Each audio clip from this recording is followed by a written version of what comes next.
ये टेंसेस के बारे में हम बता रहे थे वीडियो में, पहले भी बता चुके हैं कि टेंसेस माने टाइम यानी समय यानी काल, वक्त, ज़माना, कुछ भी कह ले। जो काम आपने कल किया था, जो अभी कर रहे हैं या जो करेंगे, वो सब टेंसेस में आएगा। अब टेंसेस 3 तरह के होते हैं, प्रेजेंट, पास्ट, फ्यूचर। जो भी काम हुआ है यानी जो काम हुआ था वो पास्ट में था, जो अभी आप कर रहे हैं वो प्रेजेंट है, जो करेंगे वो फ्यूचर है ना। इसलिए प्रेजेंट टेंस की पहचान ये होती है कि जिसमें है आखिरी में लगा, वो पढ़ रहा है, वो पढ़ता है, वो जस्ट अभी भी पढ़ चुका है ना, कहते नहीं, तो है लगा होगा प्रेजेंट टेंस में सारे। पास्ट में उसने पढ़ा था, वो खेल रहा था, ठीक है, ये पास्ट हो गया। फ्यूचर में आखिरी में गा लगा होगा, वो खेलेगा, वो पढ़ेगा, सोएगा, वो दिल्ली जाएगा, ठीक है। ठीक, प्रेजेंट, पास्ट, फ्यूचर। अब प्रेजेंट के भी जिस तरह से ये तीनों हैं, इन तीनों के अपने अपने सारे टाइप हैं, 4 टाइप हैं। प्रेजेंट के तीनों टाइप हैं। प्रेजेंट टेंस का सबसे पहला टाइप है सिंपल प्रेजेंट टेंस। इसके 2 नाम हैं, एक तो सिंपल प्रेजेंट टेंस, दूसरा प्रेजेंट इंडेफिनिट, ठीक है। दूसरा टाइप है प्रेजेंट कॉन्टिन्यूस, तीसरा टाइप है प्रेजेंट परफेक्ट, चौथा है प्रेजेंट परफेक्ट कॉन्टिन्यूस, ठीक है। Present continuous, present perfect, present perfect, ये एकदम पक्के याद है। इसी तरह यही पास्ट के नाम है। सिंपल पास्ट का दूसरा नाम past indefinite, past continuous, past perfect और पास्ट परफेक्ट कॉन्टिन्यूस, ठीक। इसी तरह फ्यूचर टेंस में सिंपल फ्यूचर का दूसरा नाम फ्यूचर इंडेफिनिट, दूसरा टाइप फ्यूचर कॉन्टिन्यूस, तीसरा future perfect, future perfect continuous. तीनों पता हो गए, तीनों के 4 टाइप्स। अब हम बात करते हैं सिंपल प्रेजेंट टेंस की। सिंपल प्रेजेंट टेंस में जो का दूसरा नाम प्रेजेंट इंडेफिनिट है। हमने बताया कोई भी टेंस है जिसके आखिरी में ता है, ती है, ते हैं आ रहा हो, तो समझ जाइए आप सिंपल प्रेजेंट टेंस का वो दिया गया। उसको इसकी रूल के हिसाब से इंग्लिश में चेंज करेंगे। जैसे वो खेलता है, आखिरी में देखिए ता है लगा है, यहाँ देखिए ता है। आप है से समझाने के प्रेजेंट टेंस है और ता से समझाएं कि ये सिंपल प्रेजेंट टेंस है, ठीक है। अब इसमें रूल क्या लगेगा, सबसे पहले सब्जेक्ट को लिखेंगे, फिर वर्ब की फर्स्ट फॉर्म, फिर एस या ई एस, फिर ऑब्जेक्ट। सब्जेक्ट उसे कहते हैं जो काम को कर रहा है, कौन खेल रहा है वो, तो वो आपका सब्जेक्ट हो गया। वो की इंग्लिश आपने ही लिखी। फिर वर्ब, वर्ब कोई भी काम करना, खेलना वर्ब है, खेलना की इंग्लिश लिखी। फिर उसके बाद सब्जेक्ट के बाद वर्ब आता ना, यानी सब्जेक्ट के बाद वर्ब, ये खेलना, खेलना को प्ले कहते हैं। अब ही प्लेज, ही सिंगलर है, ही शी इट सिंगलर माने जाते हैं, तो इनके साथ वर्ब में एस लगता है, ठीक है। सिंगलर सब्जेक्ट के सिंगलर वर्ब लगता है। अब आप कहेंगे सर सिंगलर वर्ब तो वो होती है जिसमें एस ना लगे, ऐसा नहीं है। सिंगलर नाउन होता है वो, सिंगलर वर्ब उसे कहते हैं जिसमें एस लगे, लेकिन सिंगलर नाउन उसे कहते हैं जिसमें एस ना लगे। जैसे नाउन यानी कि कोई भी चीज़ का नाम, वर्ब यानी कोई भी काम करना, ठीक है, याद रहेगा। तो जैसे बॉय है, बॉय एक नाम है, तो लड़के का नाम है, बॉयज़ हो गया तो ये प्लूरल नाउन हो गया, लेकिन बॉय है तो सिंगलर नाउन। इसी तरह वर्ब में प्लेज लिखा है तो सिंगलर है, लेकिन खाली प्ले लिखा है प्लूरल, उसका उल्टा होता है, ठीक है। अब सिंगलर सब्जेक्ट के साथ सिंगलर वर्ब लगा। अब देखिए वो क्रिकेट खेलती है, तो यहाँ वो की इंग्लिश शी हो गई, क्योंकि वो को ही भी कहते हैं शी, वो लड़के के लिए। यहाँ ती की बात हो रही है, लड़की है तो शी। खेलना को कहते हैं प्ले, और इसमें एस क्यों लगा, क्योंकि शी सिंगलर है, शी प्लेज क्रिकेट। तुम दिल्ली जाते हो और तुमको यू कहते हैं, जाने को गो टू दिल्ली, कहीं जाने के लिए टू लगता है। वो दिल्ली जाता है तो ही गोज़ टू दिल्ली। अब गो के साथ ई एस लगे, क्योंकि जो आवाज़ ओ पे एंड होती है उसमें ई एस लगता है, खाली एस नहीं लगेगा, गॉस हो जाएगा, फिर वो गलत हो जाएगा। ही गोज़ टू दिल्ली, ये वर्ब की फर्स्ट फॉर्म ये भी है, वर्ब की फर्स्ट फॉर्म ये भी है। बस ही शी इट सब्जेक्ट होगा तो एस ई एस लग जाता है, जैसे यहाँ खाली एस लगा था, ठीक है, इसमें ई एस लगा। अभी आपको याद रखना है प्लूरल सब्जेक्ट क्या होते हैं, यानी कि यू वी दे, इनकी शुरू में अगर ये सब आए वो सब प्लूरल हैं, मतलब कहीं भी आए ये प्लूरल ही होते हैं। यू वी दे, यू माने तुम, वे माने हम, दे माने वे, और जिस वो नाउन जिसमें एस लगा वो प्लूरल है, ठीक है। तो इनके साथ कभी भी एस या एस नहीं लगेगा, इनके साथ हमेशा गो लिखा है, ईट लिखा है, प्ले लिखा है, एस नहीं लगेगा, ठीक है। अब हमने ये दिया था तुम नहाते हो, बच्चे ने बताया था यू टेक बाथ या यू बाथ दोनों लिख सकते हैं। हम खाना खाते हैं, we eat food, we have food, we take food, कुछ भी लिख सकते हैं। कुत्ता भौंकता है, डॉग बार्क, कुत्ता एक है ना तो डॉग एक है तो बार्क सब्जेक्ट सिंगलर है तो वर्ब में एस लगेगा, बार्क्स। कुत्ते भौंकते हैं तो डॉग्स बार्क हो जाता है, डॉग में एस लगता है, यहाँ एस ना लगता, फिर प्लूरल सब्जेक्ट प्लूरल हो जाता है, वर्ब प्लूरल हो जाती है। मेरे पिताजी अखबार पढ़ते हैं, माय फादर रीड न्यूज़पेपर, मेरे पिताजी सिंगलर है, माय फादर सिंगलर है, एस लगेगा वर्ब में, पढ़ने को रीड कहेंगे, अखबार इधर, ठीक है, न्यूज़पेपर, ओके। उसके बाद हम आ जाते हैं सिंपल प्रेजेंट टेंस के या प्रेजेंट इंडेफिनिट के निगेटिव पर। निगेटिव में क्या है, वही रूल लगेगा, ता है, ती है, ते है लास्ट में होगा, लेकिन उससे पहले क्या लगा होगा, नहीं। वो यानी इसका रूल क्या है, सब्जेक्ट वहाँ वर्ब की फर्स्ट फॉर्म थी, यहाँ डू या does plus not plus verb की फर्स्ट फॉर्म है, यानी कि वर्ब की फर्स्ट फॉर्म एस या एस नहीं है, इसमें डू या डस एक चीज़ है, फिर नॉट है, फिर वर्ब की first form plus object. He does not play, वो नहीं खेलता है, वो की इंग्लिश ये हो गई। नहीं को देखा तो डू या डज में से एक चीज़ लगेगी, क्योंकि ता है ती है था ना सिंपल प्रेजेंट टेंस में, तो ही के साथ एस लगता है, तो इसलिए डस जिसमें एस है वाला लगाया। ही डस, फिर नॉट, फिर वर्ब की फर्स्ट फॉर्म प्ले। प्ले में आपकी एस नहीं लगेगा, हालांकि ही है लेकिन नहीं लगेगा क्योंकि यहाँ एस लग चुका है, ऐसे है, ठीक है। He does not play cricket. अगर ना भी लगता आई होता, आई डू नॉट प्ले, तब भी एस नहीं लगता, क्योंकि इसके रूल में वर्ब में एस नहीं होता है, एस या इस वर्ब की बात नहीं है, ठीक है। मैं क्रिकेट नहीं खेलता हूँ, I do not play cricket, ठीक है। आई के साथ आई वी यू दे होगा तो उसके बाद डू नॉट लगेगा, डज नॉट नहीं। तुम रोज़ नहीं नहाते हो, you do not take bath या शावर डेली, डेली लगा लेंगे यहाँ पे, या एवरी डे भी लिख सकते हैं, ओके। अब हम प्रेजेंट इंडेफिनिट के इंट्रोगेटिव की बात करें। इसमें क्या होता है, बस इसमें शुरुआत जो है क्या से होगी, क्या वो पढ़ता है, क्या वो सोता है, क्या वो खेलता है, ठीक है। तो इसका रूल जो होता है वो समझ लिए, सबसे पहले आएगा डू या डस, और यही क्या की इंग्लिश हो गई। क्या माने डू माने क्या भी होता है, डज माने भी क्या होता है। आप कहेंगे सर व्हाट माने क्या होता है, तो वो सेंस होगा जब क्या बीच में आएगा, वो क्या करता है, तो व्हाट डज ही डू, उस केस में व्हाट लगेगा।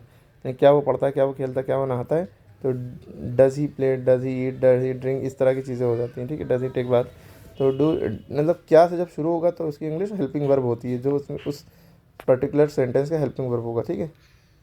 तो डू या does plus subject plus verb की फर्स्ट फॉर्म प्लस ऑब्जेक्ट। अब जैसे यहाँ पे सेंटेंस है क्या वो रोता है, क्या वो रोता है। अब यहाँ पे सेंटेंस है, अब क्या की इंग्लिश क्या होगी, इससे कैसे बदलेगा, क्या की इंग्लिश इसको देख के बदलेगी, क्या की इंग्लिश डू हो गई, डज हो गई, तो ही लिखा है, ही की इंग्लिश वो की इंग्लिश ही होगी, ही सिंगुलर है इसलिए डज लगा। सबसे पहले डू या डज लगेगा, बाद में सब्जेक्ट आएगा, लेकिन सबसे पहले लगा के देख लो, फिर उसके बाद लगाओ। डज ही, रोने को कहते हैं क्राई या वीप, क्वेश्चन मार्क जरूर लगेगा, ओके। ये हो गया। उसके बाद दूसरा सेंटेंस है क्या वो नहीं, क्या वो खेलता है, क्या मैं खेलता हूँ, डू आई प्ले। क्या तुम नहाते हो, डू यू बात या डू यू टेक बात। ये समझ में आ गई बात। ये इंट्रोगेटिव था, वो भी यस नो क्वेश्चन वाला। अब मेन क्वेश्चन वर्ड वाला बताते हैं। अब ये मेन क्वेश्चन वर्ड वाला इंट्रोगेटिव है, तो मेन क्वेश्चन वर्ड या WH क्वेश्चन वर्ड भी कहते हैं, WH क्वेश्चन वर्ड। तो इसमें व्हाट WH लगा होगा, what WH, when, where, which, why, who, whom, whose, how, ETC, ठीक है। मेनली ये ज़्यादातर होते हैं 99%। तो ये जब होंगे तब सिंपल प्रेजेंट टेंस या प्रेजेंट इंडेफिनिट का रूल क्या लगेगा, इसको समझते हैं। ये जो थे ये खाली क्वेश्चन वर्ड वाले थे, इंट्रोगेटिव थे, यानी क्या से शुरू होगा। इसमें क्या से नहीं शुरू होगा। जैसे पहला सेंटेंस है तुम क्या करते हो, हमें किसी से पूछना होता ना, तुम क्या करते हो। अब हम जब हमने इसको पूछा तो हमने देखा ये सेंटेंस ते हो पे ख़त्म हो रहा है, ठीक है। तो जब ते हो पे ख़त्म हो रहा है तो हमारा रूल, तो ये सिंपल प्रेजेंट टेंस हो गया ना, उसका रूल लगेगा। तो क्या होता है रूल, अभी तक के जो हमने इससे पहले ये रूल लिखा, do does plus subject plus verb की first form plus object, same यही रूल रहेगा, डू या does plus subject plus verb की फर्स्ट फॉर्म प्लस ऑब्जेक्ट। लेकिन इसमें इससे भी पहले क्या लग जाएगा, व्हाट, व्हेन, वेयर, विच, ये सब, यानी कि मेन क्वेश्चन वर्ड यहाँ सबसे पहले लग जाएगा, ठीक है। तो तुम क्या करते हो, तो इसका हो जाएगा। अब इसमें सबसे पहले क्या मेन क्वेश्चन वर्ड की बात होगी, सबसे पहले वही लिखेंगे। तो ये क्या जब बीच में आता है तब इसकी इंग्लिश मेन क्वेश्चन वर्ड क्या की वह बनती है, तब ये व्हाट सबसे पहले लिखा, क्या की इंग्लिश व्हाट होती है। अब इन दोनों में से क्या लगेगा, सब्जेक्ट क्या है इसको देखिए, तुम, कौन क्या करता है, तुम क्या करते, तुम यू प्लूरल को माना जाता है, हालांकि एक ही बंदा है लेकिन इसको प्लूरल माना जाता है। तो इसको देख के इसके साथ डू लगता है, आई वी यू दे के साथ डू लगता है। व्हाट डू यू, अब उसके बाद वर्ब, करने को इंग्लिश में कहते हैं डू, इसको भी कहते हैं डू, ऑब्जेक्ट है ही नहीं, बस इसी में ऑब्जेक्ट हो गया यही। व्हाट डू यू डू, तुम क्या करते हो, ये हो गया। तुम कहाँ रहते हो, where do you live. What, तुम क्या खाते हो, व्हाट डू यू ईट। तुम कब उठते हो, when do you wake up. Okay, clear हो गया। इस तरह से आप करके बताइए। अगला है टाइप हमारा present continuous. Present continuous, present लगा है तो क्या लगा होगा, है। कॉन्टिन्यूस लगा है तो हमेशा रहा लगा होगा। रहा है, रही है और रहे हैं। इसका रूल क्या होता है? रूल इसका देखिए, सबसे पहले इसमें सब्जेक्ट आएगा, फिर इज़ एम आर में से एक चीज़ आएगी, या तो इज़ आएगा या एम आएगा या आर आएगा। और हमेशा कॉन्टिन्यूस कोई भी हो, वर्ब की आईएनजी फॉर्म लगेगी, फिर ऑब्जेक्ट। ठीक है। अब जैसे इसमें सेंटेंस के लास्ट में क्या लगा होगा, उसमें अब तक सिंपल प्रेजेंट में ता है, ती है, ते है लगा था। इसमें क्या लगा होगा? रहा है, रही है, रहे हैं। जैसे वो पढ़ रहा है लगा होगा, ये प्रेजेंट है, रहा लगा है, कॉन्टिन्यूस है। तो आपका रूल ये है, सबसे पहले सब्जेक्ट क्या है? वो क्या कहते हैं? ही। उसके बाद इन तीनों में से एक चीज़ लगेगा। ही के साथ क्या लगेगा? Is am are. He singular है, इसके लिए साथ इज़ लगता है। ठीक है। ही इज़, अब वर्ब क्या है? पढ़ना, पढ़ रहा है। पढ़ना को रीड कहते हैं या स्टडी कहते हैं। ही इज़ स्टडीइंग या रीडिंग, आईएनजी लगा देंगे। क्या पढ़ रहा है? न्यूज़पेपर पढ़ रहा है, he is reading newspaper. Novel पढ़ रहा है, he is reading novel. Clear हो गया बात? तो ये प्रेजेंट कॉन्टिन्यूस समझ में आ गया, कोई भी आएगा। अच्छा, मैं, अगर ये होता है यहाँ पे मैं पढ़ रहा हूँ, मैं पढ़ रहा हूँ, इसका क्या होगा भाई? आई माने मैं हो गया, और आई के साथ ही ये एम जो है सिर्फ और सिर्फ आई के साथ लगता है, और किसी के साथ नहीं, किसी के साथ नहीं। आई एम, पढ़ने को रीडिंग कहते हैं, आई एम रीडिंग। ठीक। इसके बाद क्या है? तुम गाना गा रहे हो, गाना गा रहे हो। अब इसका क्या हो जाएगा? यू आर, यू के साथ आर लगता है। हमने कहा था यू हो, वी माने हम, तुम, दे माने वे, यू वी दे। और कोई भी प्लूरल जिसमें एस लगाओ, ऐसा सब्जेक्ट जिसमें एस लगाओ, वो प्लूरल माना जाता है। या राम एंड श्याम, दो लोग हों, एंड लगाओ तो वो प्लूरल माना जाएगा। और में प्लूरल नहीं माना था, वो आर और सिंगुलर के लिए था। तो you we they boys ETC are, ये क्या है? प्लूरल है, और प्लूरल के सबके साथ, इन सबके साथ आर लगता है। हालांकि यहाँ पे यू है, यू तुम गाना, यू आर, गाना गाने को कहते हैं सिंगिंग आ सॉन्ग। वर्ब में आईएनजी लगी, आ सॉन्ग। ठीक है। आपने ये प्रेजेंट कॉन्टिन्यूअस के ये पॉजिटिव के सारे रूल्स पढ़ लिए। किसके थे? इसके पॉजिटिव के। अब इसका निगेटिव क्या होगा, इसको समझिए। निगेटिव में क्या होगा? बस वो नहीं पढ़ रहा है, सेंटेंस तो यहाँ पे नहीं लग जाएगा, तो ही इज़ नॉट रीडिंग। क्या रूल हो जाएगा भाई? सब्जेक्ट के बाद इज़ एम आर में से एक चीज़ लगने के बाद नॉट लगेगा, बाद में वर्ब की आईएनजी फॉर्म आएगी, फिर ऑब्जेक्ट है। ठीक है। अब जैसे लिखा है ही पढ़ रहा है, तो ही इनमें से एक चीज़ लगाई, ही इज़, फिर नॉट लगाया, फिर इसके बाद वर्ब की आईएनजी फॉर्म रीडिंग। यहाँ पे समझने वाला है, ही इज़ रीडिंग और ही इज़ के बीच में नॉट लगाना है। तो ही इज़, सॉरी, इज़ और रीडिंग के बीच में नॉट लगेगा। ठीक है। इज़ पहले आएगा, बाद में not. I am not reading, you are not singing a song. ठीक है। अब मान लीजिए ये इसका निगेटिव हो गया। इसका निगेटिव, इसका रूल अभी खुद से आप लिखिए, कमेंट में बताइए। इसका इंट्रोगेटिव का क्या रूल होगा?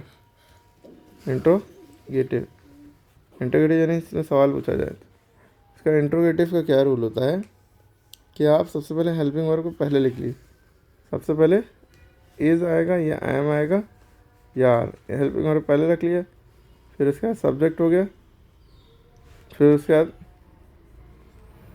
वर्ब की आईएनजी फॉर्म, फिर उसके बाद object. Is he playing cricket? ठीक है। क्या वो क्रिकेट के लिए, या क्या वो पढ़ रही है? Is she reading? ठीक है। क्या वे हंस रहे हैं? Are they laughing? क्लियर हो गई बात? कैसे होंगे? यानी कि सबसे पहले इनमें से लिया जाएगा, फिर उसके बाद सब्जेक्ट। ठीक है। फिर उसके बाद वर्ब की आईएनजी फॉर्म। उसी तरह अब आपको मेन क्वेश्चन वर्ड वाला समझना चाहिए। इसका मेन क्वेश्चन वर्ड में इसके क्या होगा? वही व्हाट, व्हेन, वेयर, विच, ये सब तो बताइए। फिर उसके बाद सब्जेक्ट है, फिर इसके बाद देखिए अब जैसे यही रूल है। इसके बाद तुरंत जो है इज़ एम आर में से एक चीज़ लगती है, फिर इसके बाद सब्जेक्ट, फिर वर्ब की आईएनजी फॉर्म प्लस ऑब्जेक्ट। ठीक है। अब वो कहाँ रह रहा है? वो कहाँ रह रहा है? ठीक। तो इसका क्या होगा? वो की इंग्लिश तो आप लिखेंगे। ठीक। अब कहाँ की इंग्लिश वेयर होती है, वेयर आगे नहीं, हमेशा पहले लिखा था वेयर, फिर उसके बाद रूल में क्या है, इस मेहमानों से एक चीज़, तो ही से पहले इज लगेगा, वेयर इज ही लिविंग, कहाँ रह रहा है। क्लियर हुई बात। ठीक। भाई प्रेजेंट परफेक्ट में क्या होता है, चुका है, चुकी है और चुके हैं। अभी तक ता है, ती है, ते हैं, ता सिंपल प्रेजेंट है। प्रेजेंट कॉन्टिन्यूस रहा, रही, रहे हैं। इसमें चुका है, चुकी है, चुके हैं, वो पढ़ चुका है, वो खेल चुका है, नहा चुका है, रो चुका है, धो चुका है, सो चुका है। ठीक है, वो पढ़ वो पढ़ चुका है।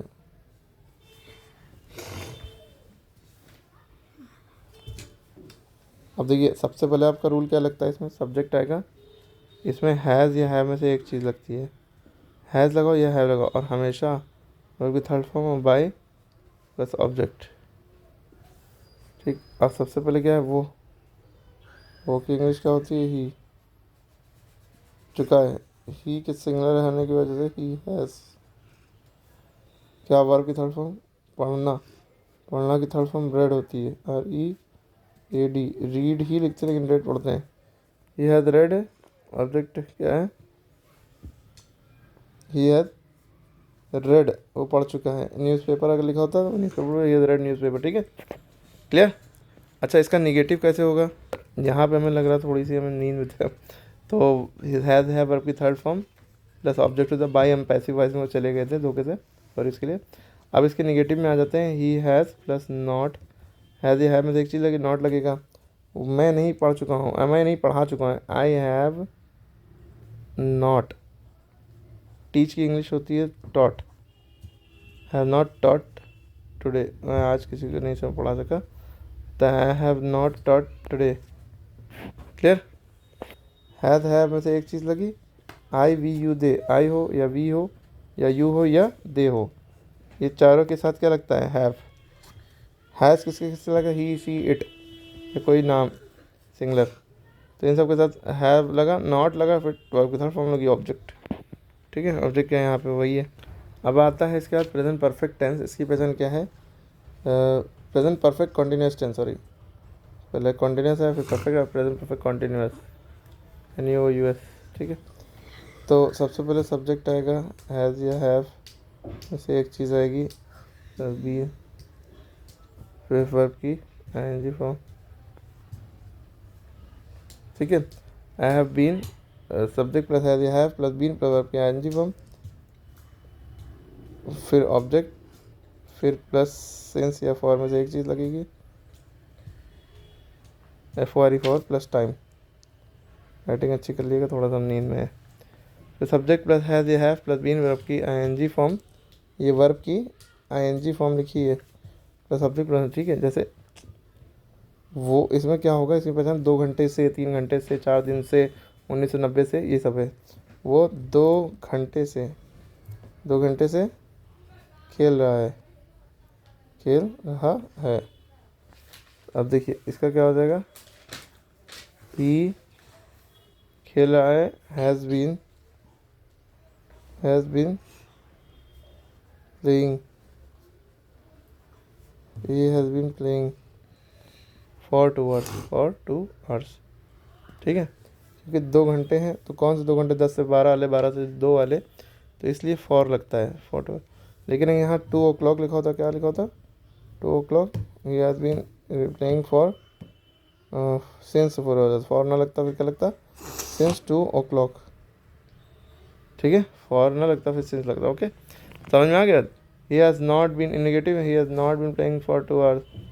ठीक है, is he been playing for 2 hours, इस तरह से लिख के कर करके करेंगे। ओके, सारे टाइप खत्म हो गए प्रेजेंट टेंस के, simple present, present continuous, present perfect, present perfect continuous. ठीक है, फिर से रिवाइज करें। अब देखिए यहाँ पे तो एक्सरसाइज है, जैसे आप लोग टेंसेस करिएगा उसके। अब यहाँ पे एक्सरसाइज, मैं प्रेजेंट सिंपल प्रेजेंट टेंस में बताना है कौन सा सिंपल प्रेजेंट है, जिसमें वर्ब में एस लगा हो वो सिंपल, जिसमें ING लगाओ वो सिंपल प्रेजेंट नहीं, वो कॉन्टिन्यूस टेंस है। ठीक है, अब यहाँ पे देखिए वर्ब में वॉच में ING लगा तो ये सिंपल प्रेजेंट टेंस नहीं, कॉन्टिन्यूस टेंस है। ठीक है, ING लगा सिंपल प्रेजेंट टेंस नहीं। इसमें I am cooking pasta for you, मैं तुम्हारे पास्ता बना रहा हूँ, तो he keeps his shoes in the shoe rack, ये सारी चीज़ें खुद से करना है। ठीक है, अब जैसे ये सेंटेंस है, convert the following sentence into simple present tense. Simple present convert करना है।